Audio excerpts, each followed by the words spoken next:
E é mesmo assim, quando nós estamos nas mãos de Deus, Deus é que opera e que o Senhor possa cuidar também. E desde já um abraço para o Dário, para o Cristóvão, para o Eloy, para o irmão Alberto, e é bom estarmos juntos. Eu queria partilhar convosco, irmãos, esta mensagem. Eu dou graças porque o Senhor usa os seus filhos de várias maneiras e não usa só os mais velhos, usa os mais pequeninos. E esta mensagem, quem me serviu de inspiração foi o meu sobrinho, Jonas. Na sexta-feira ele falou na reunião de jovens e aquilo que ele disse tocou-me muito. E eu disse, quando orava a Deus e pedia, porque é sempre um dilema muito grande quando nos é dito para podermos ministrar a palavra e é direcionarmos, sermos dirigidos por Deus. E Deus às vezes fala-nos assim, e o Jonas, ele tocou mesmo no ponto certo. E eu disse, olha Senhor, é mesmo isto que eu precisava. E então é um pouco daquilo que o Jonas falou na sexta-feira. É isso que eu quero transmitir-vos um pouco mais profundo acerca da palavra de Deus. E começa tudo no princípio. Isto é assim, Satanás, infelizmente, nós hoje vivemos dias em que ele utiliza armas, ou podemos chamar de ferramentas, por assim dizer, perigosíssimas, que nós nem devemos tocar nelas. E costuma-se dizer, geralmente a tática de jogo ou de futebol, quem percebe de futebol, mas eu vou mais para outras táticas. Eu não percebo muito bem de futebol, mas existe um treinador, existe sempre um conjunto de pessoas quando se propõem a fazer algo, existe um treinador onde ele executa uma tática e depois põe em prática, onde os jogadores, neste caso, ou por exemplo uma tática de guerra, os líderes do exército, eles, antes do exército ir para o campo de batalha, eles põem um mapa em cima da mesa e eles estudam táticas de guerra, neste caso no futebol, táticas de ataque ou defesa, muito antes das coisas passarem à prática. Existe sempre um trabalho antes. E Satanás tem feito isso de uma maneira desde o início. E ele utiliza como se costuma dizer, quando a equipa está a ganhar, não se mexe nela. Ou seja, quando a tática funciona, não se mexe na tática, porque está a funcionar, então não vamos mexer nela. E Satanás utiliza uma tática desde o início. Ele começou com Adão e Eva. E ele não tem mexido nessa... Ele não tem mudado muito. O que é que ele tem feito? Ele tem mudado os nomes. Ele não muda a tática, ela está lá, mas vai mudando os nomes. Porque parece-lhe bem, não é? Assim como numa tática, quando existe, quando um país entra em guerra ou outra situação menos boa, existem nomes que são dados às táticas. Não se pode dizer diretamente o nome, porquê? Porque depois a outra parte pode perceber ou pode ouvir e dizer, isto não é bom, o que eles vão fazer. Assim, usa-se nome para essas táticas menos boas que levam à morte ou que levam à perda. E Satanás vai mudando o nome das coisas, mas a tática é a mesma. E eu queria vos falar esta manhã acerca do ego. O que é o ego? Lá está, é uma tática que ele usa desde o início, mas que lhe mudou o nome. Eu vou-vos só dizer assim muito rapidamente o que é que significa o ego. O que é que significa o ego? O que é que o mundo, ou seja, o que é que os entendidos, o que é que o homem, os ditos entendidos falam acerca do ego. Vou-vos falar um pouco acerca daquilo que a Igreja hoje também fala acerca do ego e o que é que a Bíblia fala, o que é que a Bíblia diz, o que é o ego. E a palavra de Deus chama, como costuma-se dizer, e eu peço perdão pela expressão, a palavra de Deus chama os bois pelos nomes. Ela não anda às voltas. E vamos ver o que é que a palavra diz, o que é o ego. O significado do ego em si é engraçado quando nós vamos investigar e vemos o significado das coisas. E então diz assim, é o eu de cada um. É o defensor da personalidade de cada um. É o que os entendidos dizem. Se vocês forem ver, é muito rápido. Vão aí ao Google, ou sei lá o que é que for, e vejam o que é que significa o ego. que eu também vou a esses sítios. Eu e o nosso irmão Manel Gomes, estamos os dois na mesma linha. E existe outra expressão que eu achei mesmo um tiro na mousse. O excesso de consideração de nós próprios. O apreço exagerado de si mesmo. São os significados do ego. E Satanás utiliza isso. Ele pega nesta arma que ele utilizou com Adão e Eva, logo no início. E ao longo dos tempos, ele vai derrotando e vai fazendo com que o homem esteja virado de costas para Deus. Precisamente porquê? Porque ele faz com que o homem exageradamente se considere a si próprio. Porque nós gostamos disso. A nossa velha natureza gosta disso. Porquê? Porque a nossa velha natureza, infelizmente, alimenta-se daquilo que não é bom. Mais para a frente vamos vendo um pouco, vamos falando um pouco mais acerca disso. Ainda acerca desta arma, que é o ego. E vamos ver o que a Bíblia diz acerca. Se vocês forem à Bíblia, não encontram a palavra ego. Mas há uma que é igualzinha. Mas não é o ego. Não tem lá ego. Lá está. Satanás mudou-lhe o nome. Se eu pudesse falar acerca desta palavra e de como é que a Igreja tem lidado com ela, cuidado, irmãos. Cuidado com o que nós andamos a beber aí fora. Porque, infelizmente, quando o Senhor, pela sua graça, dá dons à Igreja e dá dons aos irmãos, e uns têm o dom de pastores, isso é um dom, não é um título. Isso não faz com que se ponha aqui 3 cadeiras, uma para o Zé, uma para o Carlos e uma para mim. Se não houver lugar, quem tem que ficar de pé somos nós os 3. Não tem que ter cadeiras aqui, não tem que haver títulos de senhor pastor ou senhor bispo ou senhor... Porque a Bíblia, em lado nenhum na Bíblia, em lado nenhum na Palavra de Deus, nós vemos alguém dirigir-se. Por exemplo, o apóstolo Paulo nunca se dirigiu a ninguém, dizer o pastor Timóteo, o pastor Pedro, não, o irmão. O Senhor Jesus Cristo, se há aqui alguém que, quando esteve aqui na terra, merecia uma cadeira de ouro, seria o Senhor Jesus Cristo. Porque ele era perfeito. E ele diz assim, eu não vim para ser servido. Eu vim para servir. O Senhor Jesus Cristo anulou-se a Ele próprio por amor às almas. O Senhor Jesus Cristo, sendo Deus, Ele esteve aqui connosco, anulou-se. Ou vocês acham que o Senhor não tinha poder para... E nós vimos, quando eles foram ter com Ele, o que é que aconteceu? Aqueles homens todos caíram por terra.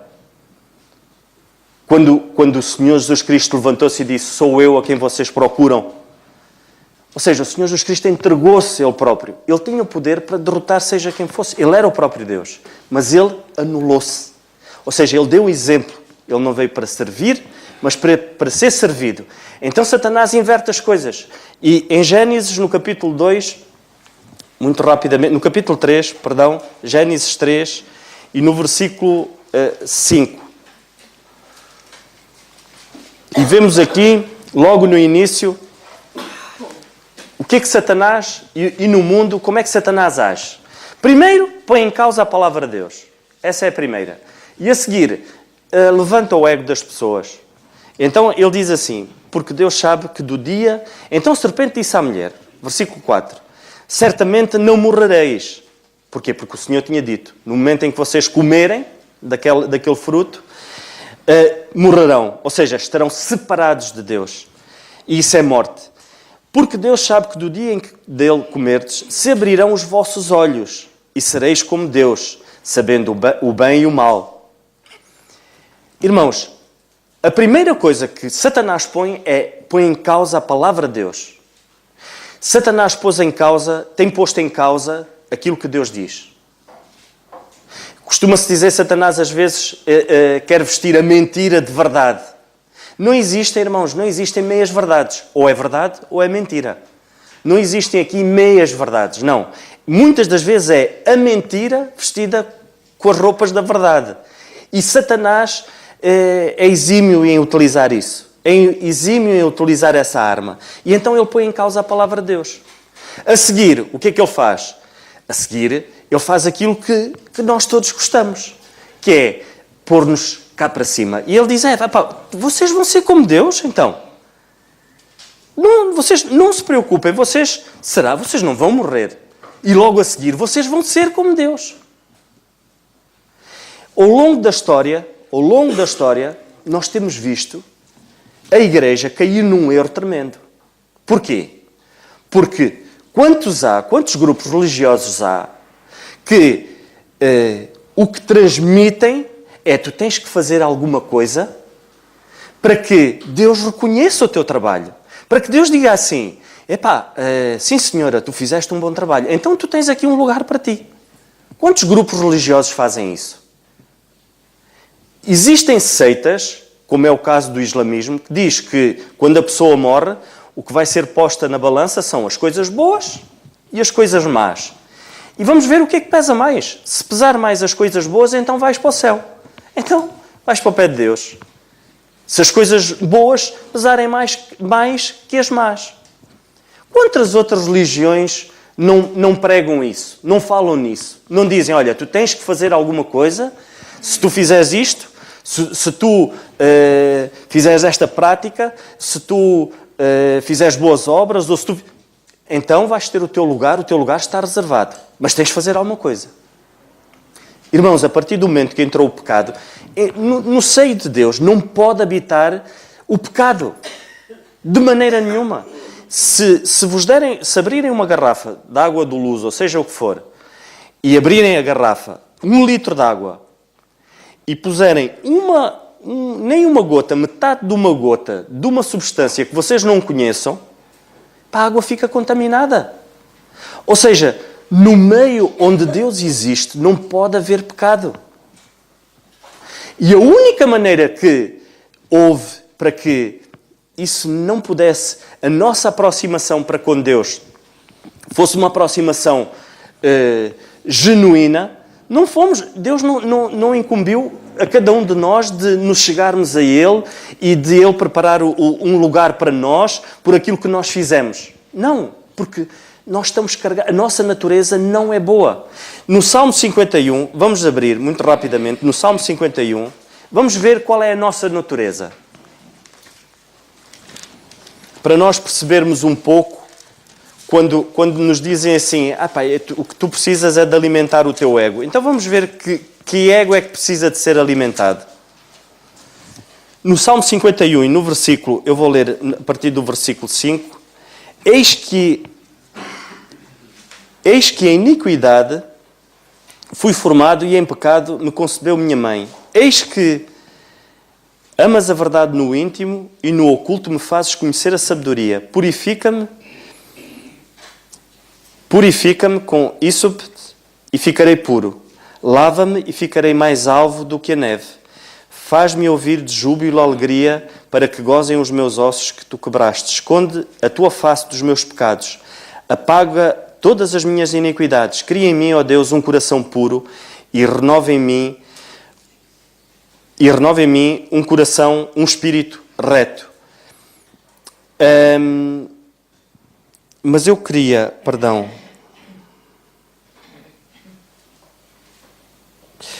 ler uns versículos antes. Exatamente. No versículo 3, eu adiantei-me um pouco. No versículo 3 diz assim, porque eu conheço as minhas transgressões e o meu pecado está sempre diante de mim. Contra ti somente pequei. E fiz o que os teus olhos parece mal, para que sejas justificado quando falares e puro quando julgares. Eis que em iniquidade fui formado e em pecado me concebeu minha mãe. E mais à frente nós vemos, de facto, o salmista, David, falar acerca da grandeza de Deus. Mas nós vemos aqui que logo quando nós somos formados, a nossa natureza é uma natureza pecaminosa. Não temos nada de bom em nós. Não existe nada que nós possamos fazer para que nos exaltemos em nós próprios, porque tudo aquilo que nós fizermos para nos exaltarmos a nós próprios vai ser mau. Não vai produzir coisas boas. Quem tem que ser exaltado na nossa vida é o Senhor, não somos nós. Nós vemos que o nosso coração é a coisa mais enganosa de todas as coisas. Jeremias, no capítulo 17 e o versículo 9, ele diz isso. Ele fala acerca do coração e eu acho interessante. Há uma versão também, mas vou ler nesta versão. 17, 9 diz assim: enganoso é o coração mais do que todas as coisas e perverso. Quem o conhecerá? Há uma versão que diz que ele é desesperadamente corrupto. Que o nosso coração é desesperadamente corrupto. Ou seja, nada de bom tem nele. Quando nós vemos que a sociedade, os homens, querem enaltecer os homens, querem se enaltecerem eles próprios, é a sua vontade própria. E a nossa vontade própria passa pelas decisões que nós tomamos. E essas decisões vêm do nosso coração. Vêm da nossa mente. Ou seja, e Deus diz, cuidado, porque o teu coração é um coração corrupto. Tudo o que sair dali não é coisa boa. Então, nós não temos que exaltar uma coisa que não é boa. A palavra de Deus e a Bíblia fala no ego, mas como um pecado tremendo, que é o orgulho. A palavra de Deus, o ego, é o orgulho. Quando nós vemos que, no significado do ego, que é o excesso de consideração de si próprio, o eu de cada um é tudo o eu. Eu sou bom, eu sou melhor, eu não preciso. Isso faz com que nós não sentimos necessidade de sermos submissos a Deus. E é essa a estratégia de Satanás. A estratégia de Satanás é que o homem fique de costas viradas para Deus e não sinta necessidade de ser submisso a Deus. Porquê?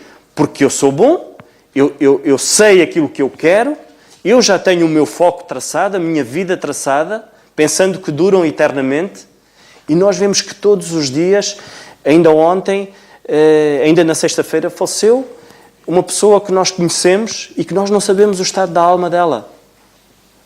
Mas uma mulher não era uma mulher velha. Tinha 60 anos. Ainda tinha muita coisa pela frente. Morreu. Nós não sabemos, e é muito triste, porque as palavras que nós nestas horas gostávamos de dizer à família era dizer, olha, certamente estará com o Senhor, mas nós não sabemos. Só o Senhor sabe. Se calhar até será uma alegria muito grande se um dia, quando partirmos, encontrarmos... Só o Senhor sabe. E só o Senhor sabe a condição de cada um de nós aqui. É porque muitos há que estão presentes durante 20 e 30 anos na igreja e não deram o passo. Não basta. Não é a igreja que salva. É o Senhor Jesus Cristo. O Senhor Jesus Cristo é a solução. É crer de facto que Ele morreu numa cruz por mim. Não é aquilo que eu faço, não é aquilo que eu possa fazer que me vai fazer estar na presença de Deus. Porque é como o nosso irmão Daniel Ferreira diz, se eu tivesse que fazer alguma coisa, eu nunca tinha a certeza, de facto, se eu ia entrar na presença de Deus. Porque nunca sabia se tinha feito da maneira correta. E isso é assim, irmãos. Por Deus conhecer a nossa natureza, é que Ele enviou o Senhor Jesus Cristo. Morrer por cada um de nós. Para quê? Porque nós tivéssemos essa certeza. Porque não é uma certeza que é de feitoria nossa. Não, é certeza de que o Senhor Jesus Cristo fez tudo na perfeição. Porque Ele era perfeito.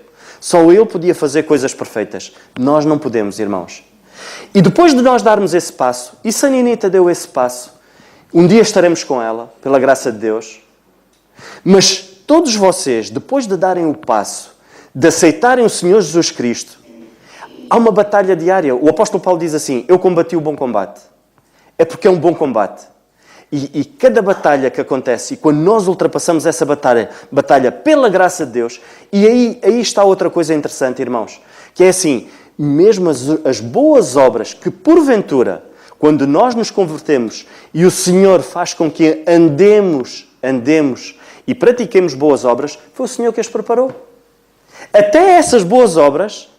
O Senhor, sabendo da nossa natureza, Ele diz assim, olha, não te julgues que tu és bom. Porque mesmo essas obras que tu estás a andar nelas e que são boas, eu preparei para que tu andasses nelas.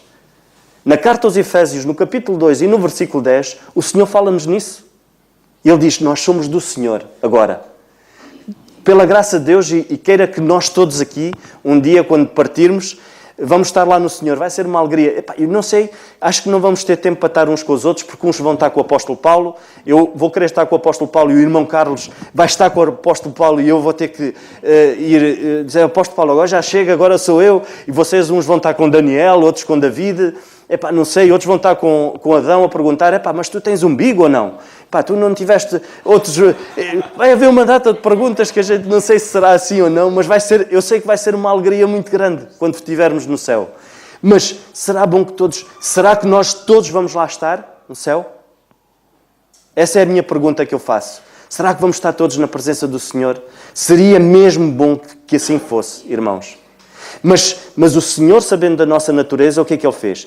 Ele preparou as boas obras para que andemos nelas. Nada vem de nós, irmãos. Se hoje estamos aqui, se o Dário está em Angola, o Cristóvão e o Eloy estão juntos, foi porque o Senhor preparou isso. Nada é deles, é o Senhor que transforma. Irmãos, para quê? Para que não nos exaltemos a nós. Quem tem que ser exaltado na nossa vida, na carta aos Colossenses nós temos estado a estudar e nós vemos isso. O apóstolo Paulo frisar a igreja hoje, aquelas palavras são para nós hoje. Ele diz, o Senhor tem que estar em primeiro lugar. Toda a primazia tem que estar em primeiro lugar. O Senhor Jesus Cristo, em primeiro lugar. Não pensamos que sejamos coisa alguma. Sabem porquê? Porque, infelizmente, quando nós nos convertemos, muitas das vezes, não somos submissos totalmente a Deus. Somos submissos parcialmente. Porquê? Porque existe, lá está, o nosso orgulho. O velho ego. O nosso orgulho continua a habitar em nós. E muito rapidamente, irmãos, solução para esta situação. Deus dá solução para isto. A palavra de Deus dá-nos solução para nós acabarmos com o ego, com o orgulho que corrói o coração do homem, que corrói o coração de muitos crentes. Porquê? É uma submissão parcial. Sabem qual é a solução? É total submissão ao Senhor. Total submissão ao Senhor. Em todas as áreas da nossa vida. É estar perto de Deus. É andarmos com Deus. Ainda há poucos dias nós falávamos acerca de algumas... Todos nós temos temperamentos diferentes. Não há ninguém... E o nosso irmão Alberto, um abraço para ele, ele falou-nos acerca dos temperamentos. Quando esteve cá o ano passado. E ele falava de como Deus pode utilizar o temperamento de cada um. Nós não temos que mudar o nosso temperamento, mas temos que submetê-lo à vontade de Deus. E aí nós vamos ver Deus a trabalhar na nossa vida. Nós não podemos apontar ao nosso irmão e dizer, epá, tu és mesmo sanguíneo, pá. Tu és um indivíduo que qualquer coisa... Irmãos, esse temperamento nas mãos de Deus, epá, é pólvora, é dinamite. Outro irmão é um irmão mais pacato, mais... Epá, tu és um mole, pá, tu não... Irmãos, esse temperamento nas mãos de Deus, e nós vemos o que é que Deus fez com Timóteo, e Timóteo era um indivíduo muito pacato, muito tímido, e nós vemos o que é que Deus fez com um homem daqueles. Certamente ele teve mais disponibilidade de ouvir do que propriamente de falar logo na hora, e ele ouvia. E se calhar disse as palavras certas. A nossa submissão tem que ser total. Não pode ser uma submissão parcial. Porque pode haver o perigo de nós nos convertermos e a nossa submissão ser parcial. Não ser total, irmãos. E depois andamos uma vida inteira como crentes de pé coxinho. E isso é muito perigoso, irmãos. Temos que nos negar a nós próprios. O Senhor Jesus Cristo, em Lucas... Irmãos, eu vou só mais 5 minutos. Eu já comecei um bocadinho tarde, mais 5 minutos. Não se importam? Só para eu terminar. Mais 5 minutos. Em Lucas nós vemos o que é que o Senhor disse. Lucas 9, muito rapidamente. Lucas 9. E nós sabemos que as diretrizes do Senhor aqui nesta altura eram muito específicas e tinham um objetivo. Mas esta verdade impõe-se hoje também. Lucas 9, no versículo 23, o Senhor diz assim, dizia a todos, Se alguém quer vir após mim, negue-se a si mesmo. Tome cada dia a sua cruz e siga-me. O que é que o Senhor quis dizer com isso? Há aqui uma parte muito importante, que Ele diz, tome cada dia a sua cruz. Sabem como é que muitas das vezes, muitos de nós interpretamos este versículo? E dizemos assim, pois é, epá, esta doença, esta cruz que eu tenho, esta doença, este problema... Pensam que isto é uma cruz. Não, irmãos. A cruz é nós negarmos os nossos desejos, lá está, nos submetermos na totalidade à vontade de Deus. É nós, se temos uma mente perversa, se temos uma mente onde olhamos, vemos maldade em tudo, vamos nos submeter à vontade de Deus. Se temos um coração rancoroso, vamos submeter à vontade de Deus. Se temos um coração que há coisas que não estão de acordo com a vontade de Deus, então vamos nos submeter na totalidade à vontade de Deus. Foi isso que o Senhor Jesus Cristo quis dizer. Neguem-se a si próprios. Não tentem levantar o vosso... Quantas vezes vocês já ouviram aqui? Quantas vezes? Vocês, de certeza, que muitas das vezes já vos disseram assim, de vez em quando é bom massajarem o nosso ego. Quantas vezes já... É uma expressão que se ouve. Estás a massajar o ego dele. Olha, se calhar até lhe vai fazer bem. O que é que a Bíblia diz acerca disso? O que é que a palavra de Deus diz assim? Nega-te a ti próprio. Estás cheio de ti mesmo? Nega-te a ti próprio. Então, a primeira solução é submissão total. Andar com Deus. Essa é a primeira lição que nós temos que aprender. Nós vemos em Gálatas, no capítulo 2 de Gálatas... Eu vou ler, irmãos. Não vamos... tinha outros versículos, mas vou ler Gálatas. Podia ler na segunda carta aos Coríntios. Vou ler a segunda carta aos Coríntios. Coríntios era uma igreja muito complicada. Havia muitos problemas. E o apóstolo Paulo era incisivo. Ele chamava as coisas pelos nomes. Essa é outra coisa, irmãos. Cuidado. Quando nós tivermos que chamar o pecado, porque o ego é pecado, nós não podemos dizer assim, é um modo de vida, é um estilo de vida. Não, é pecado. E o apóstolo Paulo, na palavra de Deus, o apóstolo Paulo, quando fala aos Coríntios, ele é duro. Porquê? Porque era uma igreja completamente depravada. É a igreja hoje, irmãos. O estado da igreja hoje está assim. Onde é permitido tudo. Onde dentro da igreja dá-se voz a descrentes. Dá-se voz. O que é que a luz pode ter com as trevas? É isto que a palavra de Deus diz. O apóstolo Paulo diz isso aos Coríntios. Diz, vocês não se juntem a um jugo desigual. Como é que a luz pode coabitar com as trevas? Como é que hoje igrejas podem dar o púlpito a alguém que não é crente? Isto é um descalabro total. E nós vemos na segunda carta aos Coríntios, no capítulo, muito rapidamente, 2 Coríntios 5, e no capítulo 5, versículo 15, o Senhor diz assim,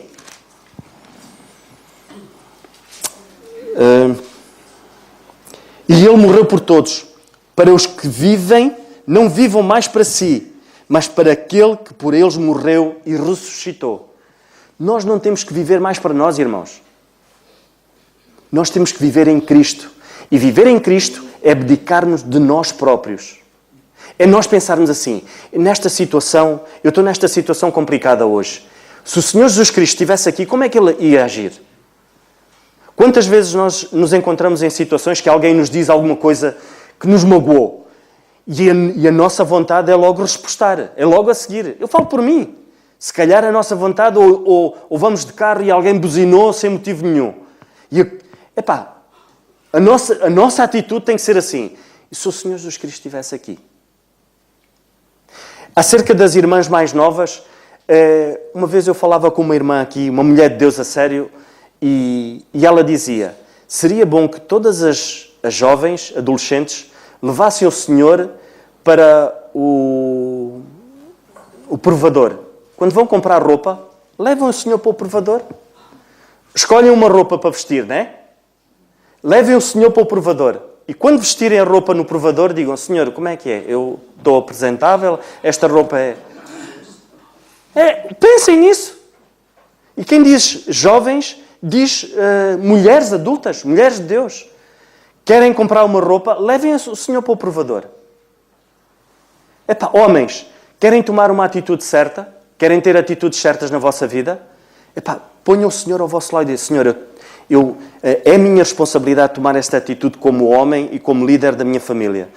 Está certo eu tomar esta atitude? Mostra-me através da tua palavra. Outro passo importante, muito importante, que é pensarmos nos outros e menos em nós. Filipenses, é assim, acho que nós temos que nos apoiar sempre na palavra de Deus. Eu não posso dizer nada que não esteja escrito. Em Filipenses, no capítulo 2, no versículo 2 a 4, diz assim: completai o meu gozo para que sintais o mesmo, tendo o mesmo amor, o mesmo ânimo, sentindo a mesma coisa. Não façais por contenda ou por vanglória, mas por humildade. Cada um considera os outros superiores a si mesmo. É essa mensagem que o mundo tem transmitido? Nós considerarmos os outros superiores a nós mesmos? Pensa em ti. O que importa é que tu sejas feliz. Deixa os outros, é importante é que tu próprio tenhas ânimo e tu, não ligues o que os outros pensam. Eu, quando me converti, uma das lutas muito grandes que eu tive, logo no início, foi eu pensar que a minha vida, eu converti-me, aceitei o Senhor Jesus Cristo e que isso não era uma responsabilidade minha. Pensava, os outros irmãos não têm nada a ver com a minha vida. As atitudes que eu tomo, eu vou prestar contas a Deus. Não é isso, irmãos. Nós temos uma responsabilidade muito grande. Porquê? Porque já não somos nós, é Cristo em nós. E o nosso testemunho pode marcar vidas, as nossas atitudes. Então, a minha atitude lá fora pode fazer mudar vidas. A minha atitude, o meu testemunho. Então, como é que eu tenho que agir? Eu tenho que agir corretamente. Eu tenho que pensar mais nos outros do que em mim próprio. Esse é um dos passos também para nós combatermos o orgulho, o dito ego. É nós pormos Deus de submissão total, andarmos com Deus, pensarmos nos outros, pensarmos de facto que importante é eu servir, importante é eu pensar que aquele irmão tem necessidade, porque eu até me vou esquecer das minhas dores, irmãos. Se eu pensar nos outros, eu vou me esquecer dos meus problemas, provavelmente. Porquê? Porque vou estar focado naquilo que o Senhor me diz para estar focado. E é naquilo que me vai dar gozo. O pecado a palavra de Deus diz que o pecado também tem gozo, mas é por muito pouquinho tempo. Aquilo são frações de segundos. Para uma eternidade que nós vamos viver, aquilo são milésimos de segundos. E depois vem a angústia. Mas quando nós andamos no caminho de Deus e quando nós fazemos aquilo que é certo, nós vamos ter gozo em coisas que o mundo até não consegue perceber. Como é que nós temos gozo no sofrimento? Como é que há irmãos que conseguem tirar gozo de situações complicadas? E nós somos abençoados por eles. Por sentirmos que, como é que é possível? Este irmão está a atravessar por esta dificuldade. E o gozo e a maneira como ele fala. Porquê? Porque esse irmão provavelmente leva uma vida totalmente submissa à vontade de Deus. Não existe batalhas vencidas se não houver submissão naquele que nos comanda. Como é que um exército pode querer vencer uma batalha se não cumprir as ordens do seu comandante? Como é que um atleta quer vencer uma etapa, uma corrida e chegar ao fim e sair triunfante se ele não cumpre com as ordens do treinador? Se ele não cumpre com a dieta que o treinador diz, com os treinos que ele tem que fazer, não quer saber disso, mas depois quer vencer. Como é que nós queremos vencer batalhas se nós não cumprimos com aquilo que a palavra de Deus diz? Se nós não pegamos no nosso coração e submetemos completamente nas mãos de Deus. Irmãos, não deixem quartos por abrir. Não deixem quartos do vosso coração trancados à chave. Muitos há que trancam, pegam nas chaves e atiram fora. Nem eles têm. Muitas vezes nós até temos medo de chegar ali. E porquê? Porquê que nós temos medo? Porquê? Porque pensamos que conseguimos pelas nossas próprias forças, e isso é orgulho, não é ego, irmãos. É orgulho, é pecado. Pensar que pelas nossas próprias forças conseguimos vencer seja aquilo que for. Esqueçam. Só o Senhor. Só com o Senhor. Porquê? Porque nada em nós é bom. Irmãos, que o Senhor nos ajude. Eu tinha aqui mais algumas situações para falar, mas já não dá tempo. Eu acho que me alonguei demais. Mas, irmãos, outra coisa muito importante, e nós temos que ter atenção, cuidado com aquilo que nós bebemos da palavra de Deus. Onde é que vamos beber a palavra de Deus? Mais do que nunca, mais do que nunca. A cristandade hoje, as igrejas hoje, querem oferecer música aos nossos ouvidos. Foi como uma vez eu falava com o Pedro. E, graças a Deus, porque muitas das vezes é assim, que o Senhor faz com que nós não nos esqueçamos de algumas coisas que os irmãos nos dizem. O Pedro dizia, isto, como as coisas estão, daqui a uns anos, ir à igreja tem uma série de computadores, e então eu ponho lá, hoje quero ouvir, quero massajar o meu ego. Uma mensagem que massaja o meu ego. Pimbas. E eu sento-me ali naquela cadeirinha e vou ouvir essa mensagem. Muitas igrejas hoje já fazem isso. Não nestes termos, mas massajam o ego dos cristãos. Massajam o ego dos irmãos. E então os irmãos saem de lá e dizem, mensagem abençoada. Porque ouviram aquilo que gostaram. Nós precisamos de ouvir aquilo que nos faz bem à alma, não ao nosso ego. São coisas totalmente diferentes. Ego não é alma. Ego é orgulho. A alma é uma coisa diferente.